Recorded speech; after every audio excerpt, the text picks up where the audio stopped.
इकराम वज़ीर आज़म की ज़ेर सदारत वफाकी काबीना ने FBR की तंजीम नौ और डिजिटलाइजेशन की मंजूरी दे दी। FBR में इस्लाहात मुंतखब हुकूमत कर सकती है। इलेक्शन कमीशन ने निगरान हुकूमत को इस्लाहात से रोक दिया। साइफर केस में इमरान अहमद खान नियाजी और शाह महमूद कुरैशी मुजरिम साबित। 10-10 बरस कैद बामुशक्कत की सजा सुना दी गई। खुसूसी अदालत के पास साइफर केस का फैसला सुनाने के सिवा कोई ऑप्शन नहीं था।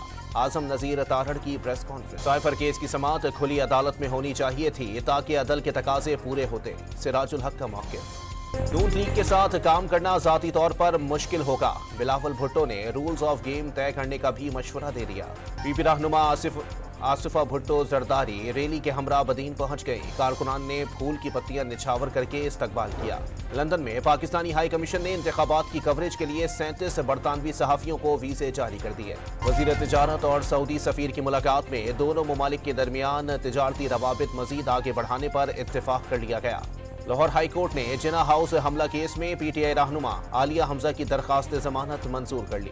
FIA लाहौर ने मनी लॉन्ड्रिंग केस में मोनिस इलाही के इंटरपोल से रेड वारंट जारी करवाने के लिए मरासला भिजवा दिया। मच दहशतगर्दी में शहीद रेलवे पुलिस एहलकार की नमाज जनाजा सरकारी एजाज के साथ क्वेटा में अदा कर दी गई। और स्टॉक एक्सचेंज में मंदी, इंडेक्स 931 पॉइंट से कमी से 61,841 पॉइंट्स पर बंद हुआ।